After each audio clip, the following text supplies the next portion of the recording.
त्यांचं टार्गेट आहे कुर्ल्यातनं हिंदू जावा, हा बाहेर नाही येणार, कमवणार, आमच्यावर दादागिरी करणार, रस्ते ब्लॉक करणार, आम्हाला काही वाटेल ते बोलणार, पाकिट मारणार, मोबाईल जाणार, वस्तू जाणार, मग सेफ काय आहे? अनाधिकृत धंदा करणारे 90% मुस्लिम बांधव आहेत. कुर्ला आमचा श्वास आहे, मग आमच्यासारख्या माणसांनी या गोष्टीसाठी निघून जावं का?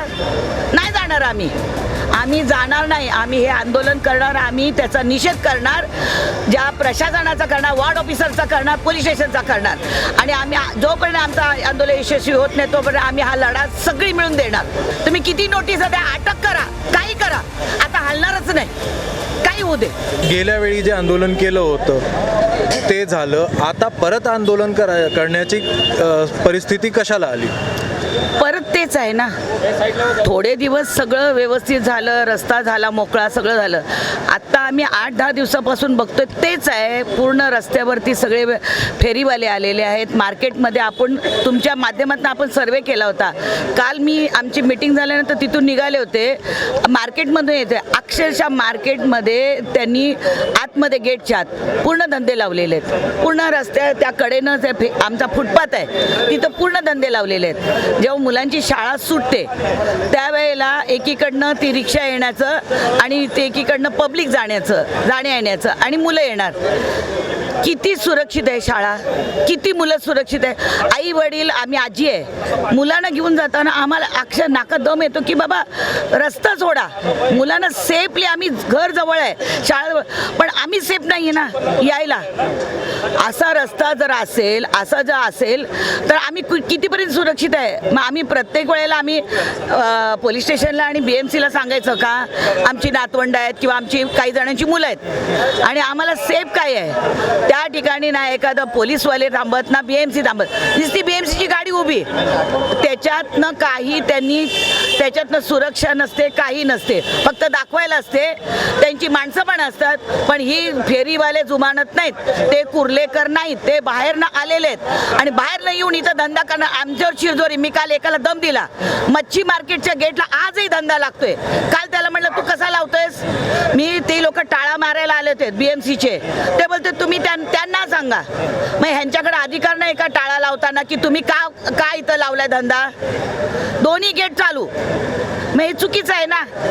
ह्या रोडला अशा गाडीच्या, आम्ही ह्या इथंच राहते, मी तुम्हाला सांगितलं, हे आम्हाला रस्ता क्रॉस करता येत नाही आहे. ह्या गाड्या अशा ज्या पार्किंग करून राहिलेल्या अशा धूळ खात पडलेल्या आहेत. बिंदास कोणी पण यावं, पार्किंग करावं. उद्या त्याच्यात एखादा बॉम्ब ठेवला आणि कोणी उडवलं तर आम्ही हिंदू मारणार आहे. कारण त्यांचं टार्गेट आहे कुर्ल्यातनं हिंदू जावा, आणि विकणाऱ्यांना काय वाटतं 2 पैसे जास्त मिळत आहेत आणि इथून आपण बाहेर सेफ आहे. मग कुर्लेकर आमच्यासारखा जो तळमळीनं कुर्ल्यामध्ये आम्ही राहण्याचा विचार करतो. कुर्ला आमचा श्वास आहे, मग आमच्यासारख्या माणसांनी या गोष्टीसाठी निघून जावं का? नाही जाणार आम्ही जाणार नाही. आम्ही हे आंदोलन करणार, आम्ही त्याचा निषेध करणार, ज्या प्रशासनाचा करणार, वॉर्ड ऑफिसरचा करणार, पोलीस स्टेशनचा करणार, आणि आम्ही जोपर्यंत आमचा आंदोलन यशस्वी होत नाही तोपर्यंत आम्ही हा लढा सगळी मिळून देणार. एक जे मुंबईकर, मराठी मुंबईकर आहेत, त्यांचं पलायन चालू आहे मुंबईच्या बाहेर. तुम्ही आता बोला, त्याचे जिम्मेदारी कोणाची, त्याचे उत्तरदायित्व कोणावर?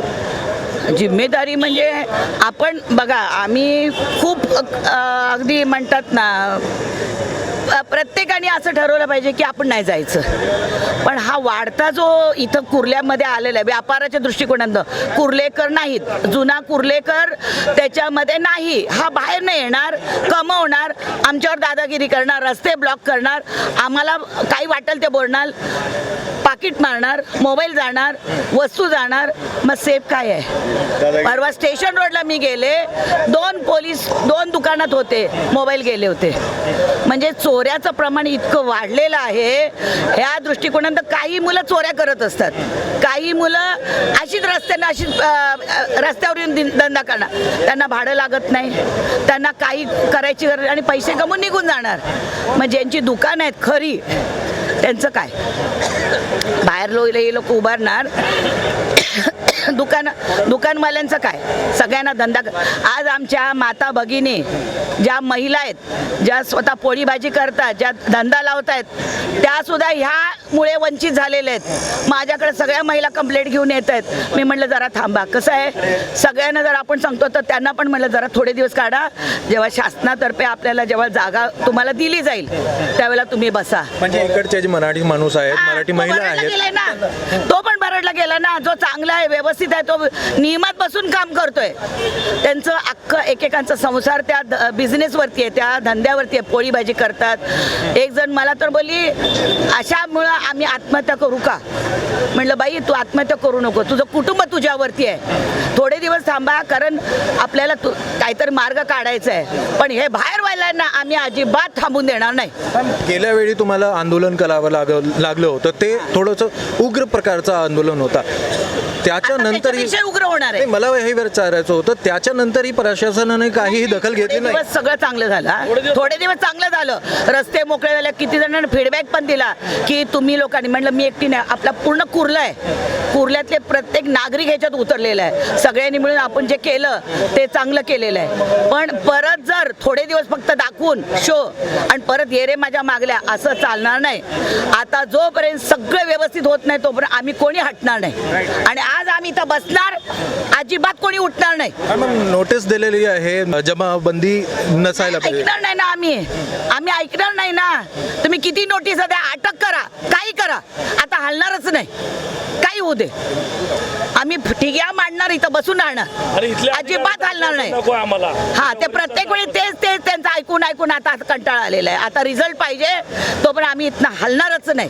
मॅडम गेल्या वेळी पण सकल हिंदू समाज रस्त्यावर आला होता, अजून पण ही सकल हिंदू समाज रस्त्यावर आलेला आहे. इकडचे जे मुस्लिम बांधव इकडे जे राहतात त्यांना पण प्रॉब्लेम होत असेल, आहे ना. ते कशाला येत नाहीत. आता त्यांचं आता काय माहिती लागे बांधे काय आहेत ते, आतून एक वेगळं असेल ना. शेवटी आहे ना, शेवटी प्रत्येक जण जातीला सपोर्ट करत असेल. ज्याला पाहिजे तो उतरेल आमच्या बरोबर. आम्ही काय कोणाला येऊ नका, त्यांना येऊ नका म्हणलेलं नाहीये. उतरलं तर आम्ही पण त्यांचं स्वागतच करू ना. कारण सांगतो तुम्हाला, अनाधिकृत धंदा करणारे 90% मुस्लिम बांधव आहेत आणि 10% फक्त हिंदू आहेत. हे कारण आहे. आणि बांगलादेशी आपल्या माता भगिनी जेव्हा रस्त्यावर बसून जे धंदा करतायत ना, त्या काय अशा हे नाहीत, रोजीरोटी कमवतायत, कष्ट करून पहाटे उठतात 3-3 वाजता. जेव्हा नाश्ते बनवतात ते काय सकाळी बनत नाहीत, त्यावेळेला ते करून ते सकाळी विकतात. त्यांचं किती वेळा BMC ने उचललंय, 1200 रुपये फाईन, 1200 रुपये फाईन. ताई काय करू, आम्ही कमवतोय किती आणि त्यांना दंड किती द्यायचा. स्थानिक रहिवासी जे मराठी माणूस आहे त्यांना इकडे बिझनेस करण्याची संधी आहे, त्यांना देतच नाहीत. त्यांना त्यांचं प्रत्येक वेळा सामान उचललं जातं. मला फोन येतोय की काय करायचं ताई. आणि आम्हाला सांगायचं की 1200 रुपये फाईन हा कायदा नको आहे आम्हाला. आम्हाला त्यांच्यावरती आता FIR घ्यायची आहे. कायद्यामध्ये तशी तरतूद आहे. 2000 लोकांवर नका करू, 200 लोकांवर करा, पण FIR करा. FIR मध्ये 6 महिन्याची शिक्षा याची नोंद आहे.